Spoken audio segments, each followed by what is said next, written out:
오늘은 아브라함의 의 두 번째 시간을 말씀드리고자 합니다. 어제는 로마서 전반적인 말씀을 드렸죠. 로마서 표. 제가 표를 잘 보면은 1분이면은 로마서를 꿰뚫려다 말씀했죠. 다시 한번 생각해 보실래요? 뭐였는지? 로마서는 뭐라고요? 로마서는 구조가 16장이다. 16장. 433절. 헬라어 원문 7,000단어, 영어 8,000단어. 근데 입구에서 현관 들어가고 나서 방 1번, 2번, 3번, 뒷문, 이것이 로마서 다라고 그랬죠. 1번이 입구에 뭐라 했죠? 사도 바울이 나는 그리스도 예수의 종된 사람이다. 완전히 난 종놈 중에 종놈이다 설명합니다. 이것이 그냥 그리스도 종이라고 한 게 아니라 완벽하게 죄가 밑바닥에 있는, 감옥에도 가봤고 모두 가봤고 뭐도 받고 전부 다 예수를 핍박하는 사람이 가장 밑바닥에 내려가는 그런 종이 되었다는 걸 설명을 하고 있다고 그랬죠. 그리고 현관들에 뭐였죠? 오직 의인은 믿음으로 말미암아 살리라는 큰 간판이 붙어있다고 그랬어요. 그럼 우리도 어떻게 하죠? 현관에 들어갈 때 나올 때 바깥문에 안에보다가 뭐 한다고요? 오직 의인은 믿음으로 말미암아 살리라는 간판이 붙어놓으라 그랬죠. 방 1번이 뭐라 했죠? 로마서 1장 18절부터 8장까지 사람은 어떻게 구원받는가? 거기서 뭐 한다고요? 정죄와 칭의와 성화, 여기에 대한 말씀을 드린다고 했죠. 두 번째 방은 뭐였죠? 로마서 9장에서 11장까지인데 인류는 어떻게 구원받는가? 맨 방 1번에서 사람은 어떻게 구원받는가 해서 두 번째는 뭐예요? 인류는 어떻게 구원받는가? 그래서 이스라엘 민족을 통해서 과거와 현재와 미래, 여기에 대한 말씀을 한다고 했죠. 방 세 번은 뭐였죠? 그렇다면 구원받은 사람들의 삶의 원리가 뭐냐? 이것이 새 생활과 관계로 해서 7번 반복 설명한다고 했습니다. 그리고 마지막에는 뒷문으로 빠이빠이하고 나온다 했죠. 그런데 여기서 뭘 했죠? 지금 로마서 4장에서 왜 사도 바울은 로마서 4장에서 아브라함의 의에 대한 말씀을 하냐는 거죠. 아브라함의 의. 하나님의 의가 뭐냐? 하나님의 의는 그리스도께서 주시는 바로 구원이고 성령의 역사는 세 가지 강조점이 있다고 그랬죠. 첫째, 하나님의 의가 뭐라고요? 로마서 주제에 대한 바울이 진술해서 특징으로 나타나고 있는데 로마서 1장 16절로 17절에 설명하고 있습니다. 두 번째는요, 하나님의 의는 하나님께서 언제나 정당하게 행하는 의무를 가졌다고 설명했죠. 세 번째는 뭐죠? 하나님의 의는 하나님이 누구인가 한 것보다 하나님이 그분이 무엇을 하는가, 여기에 강조점이 있다고 그랬습니다. 우리들도 신앙생활은 뭐죠? 과연 내가 믿는 하나님이 누군가 우리는 잘 살펴봐야 된다 그죠. 어제도 제가 오후에 세미나 하고 나서 어떤 목사가 만나서 서로 대화 나누는데 물어봤어요. 목사님, 정말 우리 교회가 우리 모든 믿는 사람들이 하나님이 누구냐 내가 누구냐, 하나님이 누군지 완전히 알고 계십니까? 내가 누군지 알고 계십니까? 그랬더니 답변을 못해요. 그래서 제가 그랬어요. 거의 한국교회가 98%가 하나님이 누군지 내가 누군지를 모르고 교회만 다니는 실정이 아니냐. 왜 그러냐? 강대성이 바뀌지 않고 나면은 확증을 안 해준다. 우리가 교회 다니는 이거 뭐예요? 강대성마다 반드시 주님마다 왜요? 하나님이 누구냐 내가 누구냐, 하나님이 어떤 사람이냐, 하나님이 뭘 하는 분이냐, 그분이 우리에게 뭘 하신 분이냐 확실하게 말씀을 근거해서 가르쳐주고 강조하고 해줘야 하나님이 그분이 어디 있다 저기 있다 여기 있다로 내 안에 있구나, 내가 내 안에 내가 있구나 깨닫고 언제나 내 안에 실존 상태가 있어야 되는데 내 안에 실존으로 존재하지 않는 하나님이 얼마나 많냐 이거죠. 거의가 다 밖에 있는 하나님, 멀리 있는 하나님, 내 뒤에 있는 하나님, 내가 내 심부름 꾼 하나님, 나를 도와주는 하나님, 그런 하나님이 우리 하나님 아니냐 그랬어요. 우리는 무조건 요것 주세요 저것 주세요, 가장 그냥 내가 아쉬울 때만 매달리는 그 하나님, 내 심부름 꾼 해결자, 이것이 우리가 믿는 하나님이 아니냐 우리가 착각하고 있다는 거죠. 그런데 아브라함의 의가 뭐냐죠. 자기의 의로움을 나타내는 것이 뭐냐는 거죠. 자기의 의로움이 뭐냐는 거죠. 우리가 예수 믿는 의가 뭐냐는 것입니다. 구원의 경험은요, 우리가 첫 번째 경험은 뭐죠? 사람이 그리스도를 믿는 순간에 뭘 한다고요? 우리가 뭘 얻어요? 우리가 구원에 대한 것을 구원? 어제 구원 또 설명했죠. 구원이 뭐냐? 우리가 소망 가운데 구원을 얻어야 되는데 이 구원이 뭐고 소망이 뭐냐? 복음이 뭐냐? 우리 잘 알아야 된다 그죠? 우리가 구원의 첫 번째 목적이 뭐라고요? 구원에 대한 경험은 첫 번째 차원에서 뭐죠? 사람이 그리스도를 믿는 순간에 우리는 구원에 이른다는 것이고, 이것은요 바울이 특별히 8장 24절을 묘사하고 있는데 구원에 대한 과거의 경험을 설명하고 있습니다. 우리가 소망으로 구원을 얻었으며 이 소망은 죽음에서 생명으로 이동한다고 5장 10절을 설명하죠. 죄의 능력 아래에서 오랫동안 얻었다고 6장 3절 11절을 설명합니다. 죄와 노예 상태에서 하나님의 종이 된다고 6장 20절에서 22절에 또 나타나게 설명을 합니다.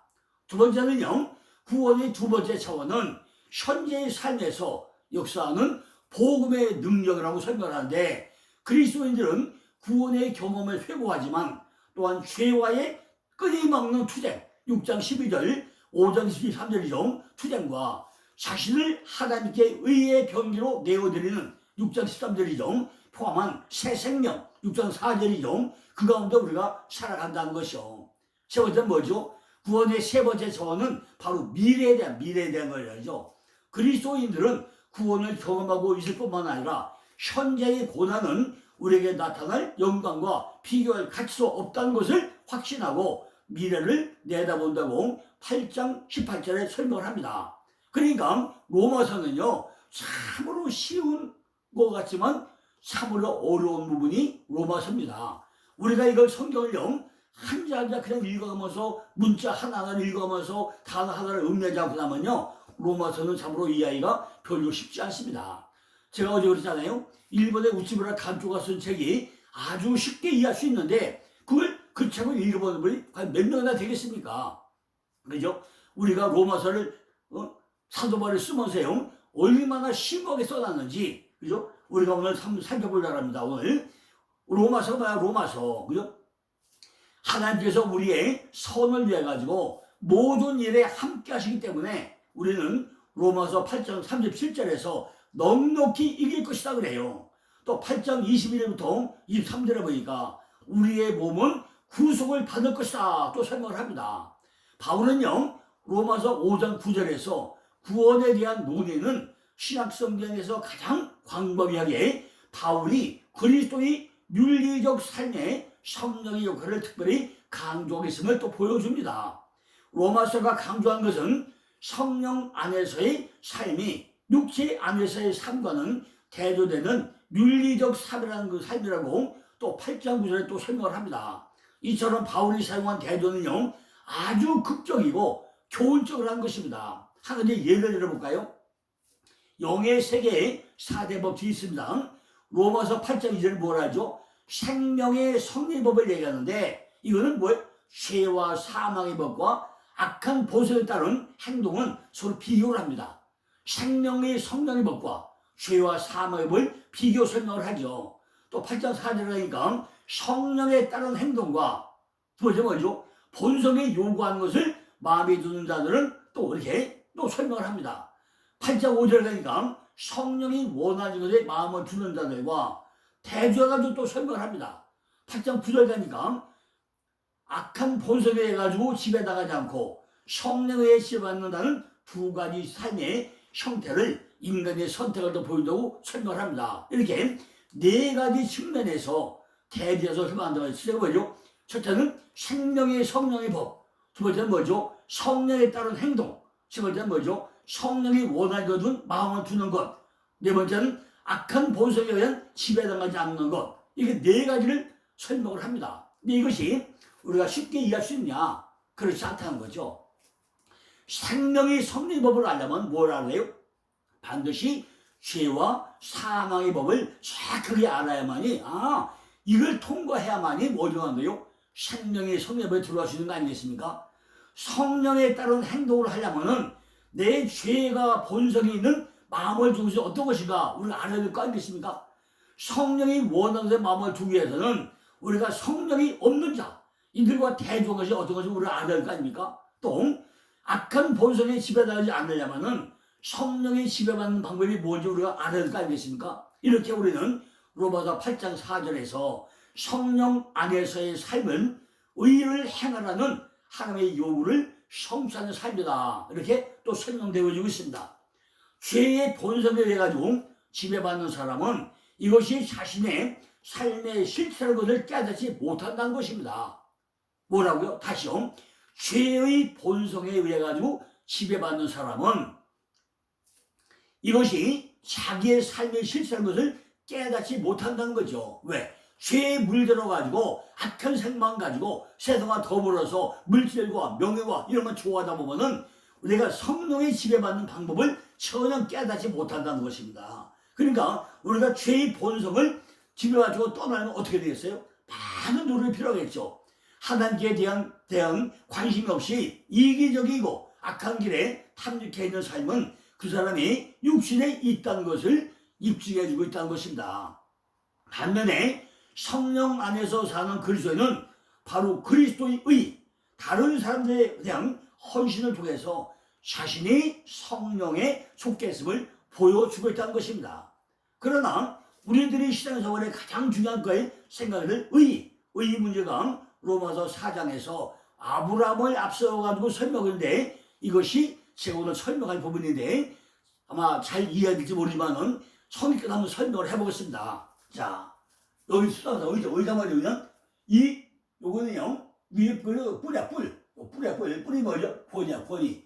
요 가운데 뼈는 뭐죠? 이게 왕이죠. 밑에는 나. 이 어떻게 뭐냐 이게 의는요 내가 내 위에 왕이라는 뿔이 있는 거 이것이 의예요. 누가 왕이죠? 하나님이 왕이 되는 거 이것이 한 의라는 거죠. 그런데 이 양은 뭐죠? 양이 왜 꼬리를 자르고 나니까 우리가 꼬리를 잘라야죠. 최소 잘라버려야 됩니다. 잘라버리면 뭐지? 가운데 왕자가 남죠. 이거 뿔이야 뿔. 그러니까 이 양의 꼬리를 잘라버리고 나면 그게 뭐가 돼요? 고리가 된다는 거죠. 그런데 아브라함의 의를 설명할 때 뭐죠? 아브라함의 의는 창세기 15장 6절부터 설명을 해야 됩니다.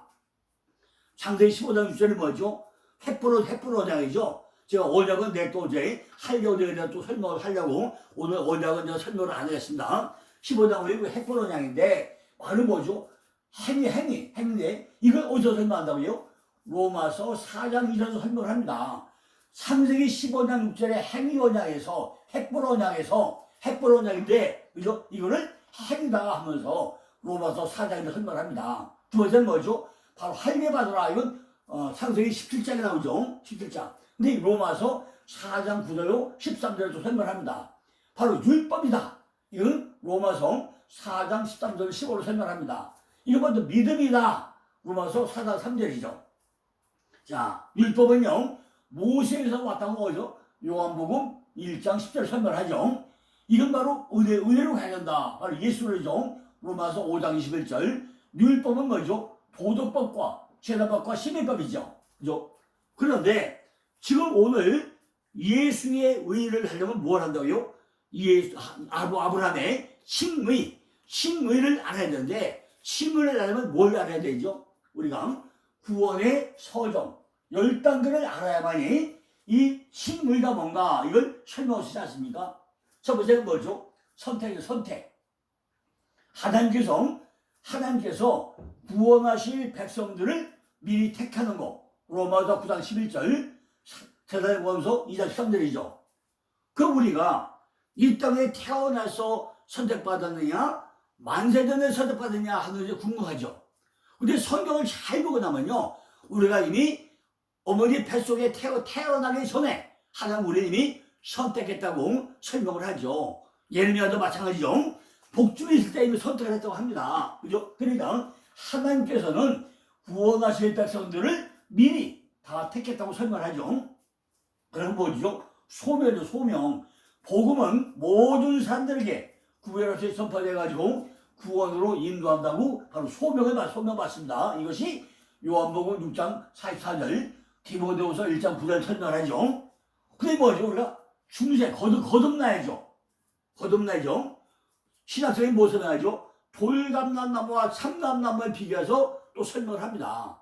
네가 참감람나무에 돌감람나무 우리가 신약을 받아서 접붙임을 당해야만이 네가 거듭나는 것이다 설명하죠. 이것이 중생이죠. 예수 믿고 영접할 때 옛사람이 죽고 새 사람으로 거듭나야 된다. 이것이 요한복음 3장 3절 고린도후서 5장 10절 설명이죠.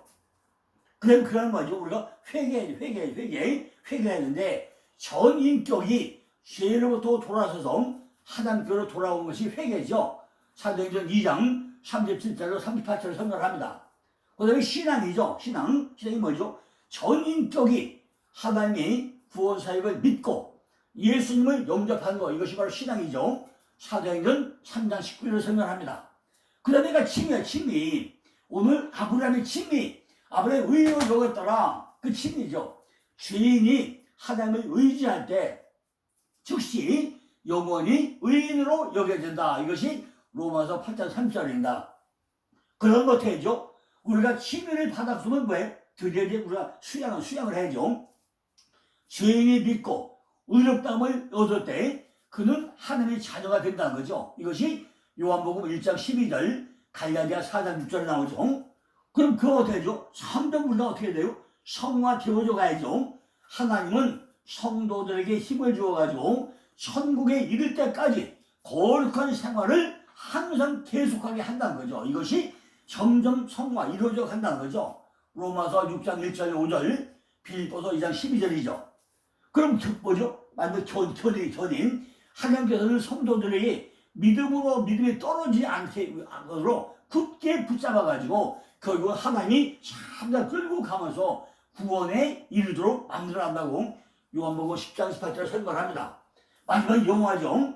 예수께서 재림할 때 성도들을 성화의 완성을 이루어가지고 부활하신 예수님과 같이 된다는 이것이 로마서 8장 3절입니다. 이렇게 10단계를 거쳐가는데 오늘은 뭐죠? 바로 칭의, 의라고 칭하더라.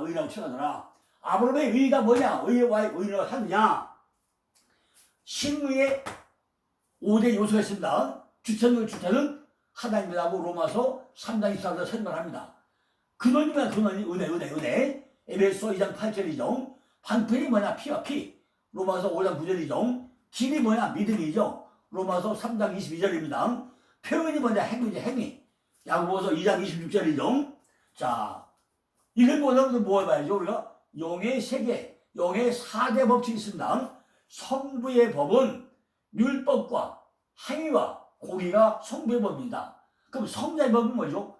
믿음과 의뢰와 속죄, 바로 십자가죠. 성리의 법은 뭐죠? 예수 안에서 하나 되는 거. 로마서 8장 2절이죠. 또 뭐가 됐죠? 마귀의 법, 사망의 법이죠.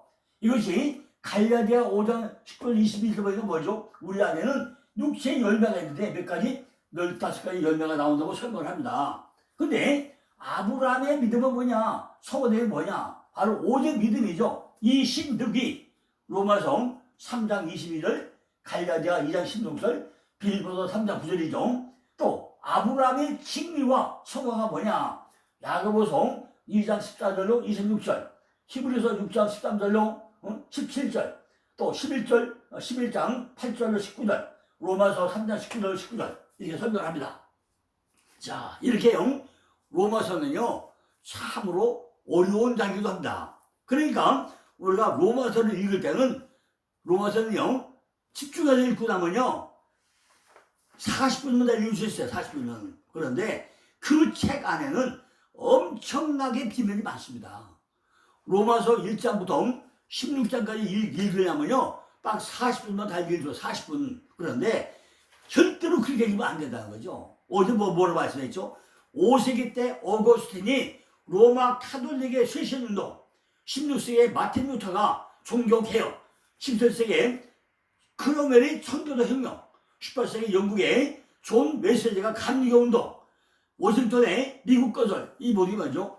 로마서를 통해가지고 다 이루었다고 설명하지 않았습니까? 그러니까 그 안에 엄청난 비밀과 심오한 비밀이 내포됐다는 것입니다. 자, 오늘 이제 아브라함의 의의가 뭐죠? 왜 로마서 4장에서 이신득의가 기독교 시대의 독특한 새로운 사건이지만은 이미 구약성에서 시사하고 있음을 보여줌으로써 성령의 통일성 및 하나님의 섭리의 연속성을 가입하고 있다는 거죠. 아니 이미 하나님이 아브라함을 의로 여겼더라. 그죠? 의로 여겼더라. 하나님을 믿으니 의로 여겼더라. 어디 나오죠? 창세기 15장에 나오죠. 하나님을 믿으니 또 의로 여겼더라 그래요. 그런데 이걸 어디서 나와요? 지금 로마서 4장에서 설명을 합니다. 믿음의 조상 아브라함이 집중 논의되는데 11에서 11장 8절에서 10절에 보니까 여기서는 뭐죠? 행위와 믿음을 대조해가지고 아브라함에게 주어진 의의 성격을 다시 한번 명확하게 규정을 하고 있습니다. 여기서 4장 1절부터 한 절씩 우리가 읽어가면서 무슨 내용인지 한번 생각을 해봐야 될 것 같습니다. 로마서 4장에 너무나 중요한 할례 문제가 나오는데 오늘 말씀 가운데 할례가 뭐냐도 알아야 되고 또 뭐죠? 아브라함의 의의가 뭔가 이걸 먼저 우리가 깨달아 알아야 될 것 같습니다. 1절이 뭐죠? 그런즉 육신으로 우리 조상된 아브라함이 무엇을 얻었다 하리요 그래요. 누가요? 믿음의 조상 그된 아브라함이 무엇을 얻었다 하느냐 우리가 알아야 된다는 거죠. 두 번째는 뭐죠? 만일 아브라함이 행위로서 어렵다함을 얻었으면 자랑할 것이 있으려니와 하나님 앞에서는 없다는 거예요. 그럼 행위로 얻었냐? 행위로도 자랑할 게 있다는 거네요. 근데 하나님 앞에서는 없다고 그러잖아요. 그러나 우리들이 신앙생활을 뭐만 강조하죠? 우리는 분명히 행위만 거죠. 행위. 네가 교회 왔느냐, 11조 했느냐, 봉사했느냐, 뭐 했느냐, 우리는 눈에 보이는 행위만을 무척 강조하고 있다는 것입니다. 하나님께서 보실 때 칭찬받을 만한 것이 하나도 없음에도 우리들은 행위만을 무척 강조하고 있다는 거죠. 바울 자신만 해도 사람들 앞에서는 자랑할 것이 있었지만 그러나 그는 겸손히 뒤따르는 자랑했고 하나님 앞에서는 자랑할 게 천무하다고 고린도전서 4장 4절 빌립보서 3장 8절 9절에서 설명하고 있습니다. 자, 3절에 뭐죠? 성경이 무엇을 말하느냐? 아브라함이 하나님을 믿음에 이것이 저에게 의로 여긴 바 되었더라 그래요. 누가요? 아브라함이 누굴 믿었다고요? 하나님을 믿음에 이것이 저에게 의로 여긴 바 되었다. 신유의 3조는 뭐래요? 주체가 하나님이고 근원이 은혜고 방법이 피고 길이 믿음이고 표현이 신앙성이 했잖아요. 이걸 누가? 아브라함이 믿었다는 거죠. 뭐를? 신유의 요소를 다 믿었다는 거예요. 그죠? 하나님의 주체인 것도 알고 근원은 은혜인 것도 알고 방법은 피했다는 것도 알고 길은 믿음인 것도 알고 표현은 행하는 것도 알고 다 믿었다는 거예요. 성경에서 아브라함을 무엇으로 하냐는 거죠. 아브라함의 신앙을 의로 여겼다는 거예요. 의로. 아브라함이 의로 여겼다는 거예요. 뭐를? 하나님을 믿는 것을 의로 여겼다는 것입니다. 그리고 아까 우리가 뭐라고 얘기해? 양의 꼬리를 다 떼어버리고 그죠? 왕이 좀 뿔 쓰고 있는 거 왕이 왕관 쓰고 있는 거 왕관 뿔 권위 이것이 뭐예요? 바로 의야 의. 이것이 의라는 거죠. 그럼 이 말씀 어떻게 뭐죠? 아브라함만 하나님 믿었습니까? 여러분들은 하나님 안 믿었습니까? 우리가 교회 가면서 하나님 안 믿었습니까? 전부 다 우리가 하나님 믿기 위해서 교회 갔잖아요. 그럼 우리도 아브라함처럼 의로 여김을 받아야 될 거 아니겠습니까? 우리도 전부 다 하나님을 믿고 있는데 왜 우리를 의로 여기신 바 됐다고 설명을 안 하느냐는 거죠. 그죠? 우리도 지금 뭐예요? 아브라함 같이 저도 여러분도 다 뭐죠? 의로 여기신 바 됐다고 우리가 확증을 받을 거 아니냐는 거죠. 그럼 우리들은 뭐죠? 의로 여겨지지 않았다는 것입니까? 아니 뭐하던 얘기죠? 아니 우리들도 전부 다 하나님 믿는데 왜 의로 여김받았다는 그런 확증을 우리에게 안 주고 있냐는 거예요. 4절이 뭐죠? 일하는 자기는 그 싹을 은혜로 여기지 아니하고 빚으로 여기거니와 그랬어요. 뭐 한다고요? 일하는 자기는 그 싹을 은혜로 여기지 아니하고 빚으로 여긴다 그랬어요. 우리들도 하나님의 일을 하기는 열심히 하죠.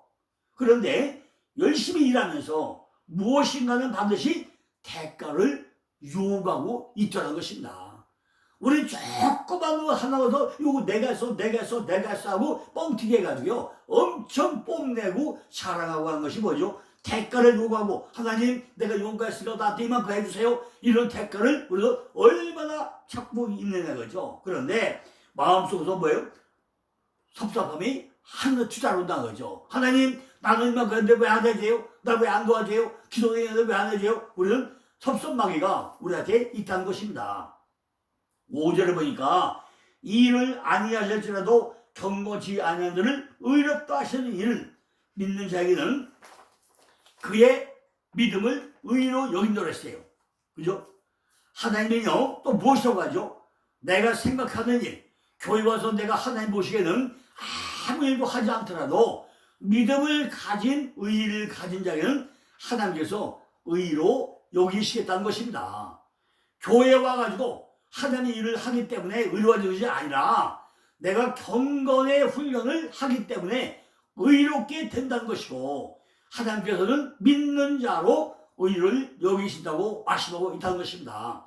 우리가 이 말씀을 잘 우리가 이해해야 됩니다. 그죠? 믿음을 가진 의를 가진 자에게는 하나님께서 의로 여기시겠다는 거예요. 교회 와서 하나님의 일을 하기 때문에 의로워지는 게 아니라 내가 경건의 훈련을 하기 때문에 의롭다는 것이 아니라 하나님께서는 뭐 한다고요? 믿는 자로 의로 여기신다는 것입니다. 6절에 뭐죠? 이란 것이 하나님께 의로 여기심을 받는 사람이 행복에 대하여 다윗이 말한 바 그랬어요. 이란 것이 뭐죠? 이란 것이 없이 하나님께 의로 여김을 받는 사람의 행복에 대하여 다윗이 또 말하더라죠. 실제는 뭐라 하죠? 그 불법을 사실을 받고 그 죄를 가리우심을 받는 자는 복이 있다는 거죠. 뭐를요? 죄를 가리우심을 받는 자는 복이 있다는 것입니다. 8절에 뭐하죠? 주께서 그 죄를 인정치 아니하실 사람은 복이 있다는 거예요. 그죠? 이 말씀 가운데 깊은 의미가 들어있다는 것입니다. 복이 있는 사람은 뭐죠? 악인의 꾀를 쫓지 아니하며 할 때 복이 있다는 말은 복된 자들이 특성을 아주 정확하게 보여주는 것이고 그 불법, 죄악인정, 불법을 사하심을 받은 자는 복이 있다고 할 때 복이 있다는 말은요 축복의 본질과 그 바탕이 무언가를 우리에게 보여주려고 하고 있다는 것입니다. 따라서 우리는 우리의 죄를 용서받았는가 안 받았는가를 명백히 해주는 것이 얼마나 중요한지 모른다는 것입니다. 과연 내가 교회 가서 철저하게 회개함으로 내가 하나님에게 죄사함을 받았는가? 우리가 이걸 정확하게 보면 나를 판단해 봐야 된다는 거죠. 왜냐면요 이것이 다른 모든 것보다 축복의 바탕이 되기 때문인 것입니다. 그죠? 축복이 바탕이 되려면 뭐죠? 내 안에 완벽하게 죄사함을 받는 이런 역사가 일어나야 된다는 거죠. 하나님은요 우리 속에서 뭘 하고 한 것이냐? 믿음을 보고 그 믿음을 의로 여기는데 그렇다면 그 믿음이 어떤 믿음이냐는 거죠. 하나님은 무슨 믿음을 보고 우리를 의로 여기겠냐는 거예요. 불법을 사하심을 받고 그 불법이 사함을 받은 그 믿음이 들어와야 한다는 것입니다. 다시요. 불법을 사하심을 받고 그 불법이 사함을 받는 자 믿음이 우리에게 들어와야 내가 너를 의로 여기겠다는 것입니다. 우리는 불법의 사함을 바라보면서 무엇을 하고 있다는 거죠? 우리는 보이는 불법을 가지고 상대방의 불법만 계속 지적만 하면서 우리는 살아가고 있다는 것이다. 아니 담임 목사가 말이야 목사님이 왜 저 모양이야 목사는 왜 생활이 잘해 목사가 왜 그래 참나 누구 하면서 손가락 대하면서 우리는 뭐예요? 불법만 해가고 있다는 것입니다. 남들의 생각만 쳐다보고 지적을 하고 있다는 것입니다. 내 눈에 가시 못하면서 남한테 있는 들보만 보고서 전부 다 평가 판단하고 있다는 것입니다. 그것이 우리가 받은 믿음의 신앙이라고 하면서 그런 삶을 살고 있다는 것입니다. 우리는 불법의 사함을 바라면서 무엇을 하고 있냐? 보이지 않는 불법을 가지고 상대방의 불법만 지적하는 삶이 우리의 삶이 아니라는 거예요. 그 불법 때문에 내 속에도 죄가 있다는 마음을 계속 가지고 있게 된다는 것입니다. 나는 너보다 더 열심히 일했기 때문에, 나는 너보다 더 열심히 기도했기 때문에, 나는 너보다 더 많은 성경을 읽고 있기 때문에, 또 교회에서 많이 봉사하기 때문에, 나는 직분자이기 때문에 너는 얼마나 내가 한 건지 알아? 내가 이런 사람이야. 이렇게 불법을 행하면서 나를 내세우는 삶만을 우리가 살고 있는 것이 얼마나 많이 있냐는 것입니다. 자, 그래서 우리는 뭐가 되죠? 우리는 내일부터 이제 뭐예요? 할례를 받아, 할례. 그래서 내일은 할례에 대한 말씀을 하려고 하는데, 이 모든 것을 끝나기 위해서 우리가 뭐 한다고요? 바로 할례를 받아야 됩니다. 할례가 뭐죠? 내 육신의, 그죠? 생식기를 잘라버리는 거, 표피를 잘라버리는 거, 이것이 바로 할례 아닙니까? 8일 만에 언약의 표징으로 그 잘라버리는 거, 이거 할례입니다. 우리가 모든 육적인 속성이 내가 남한테 씨로 뿌릴 수 있는 걸 잘라야, 그죠? 할례 받은 걸로 씨를 뿌려야 온전한 믿음이기 때문에 내일은 또 할례에 대한 말씀을 드리고자 합니다. 감사합니다.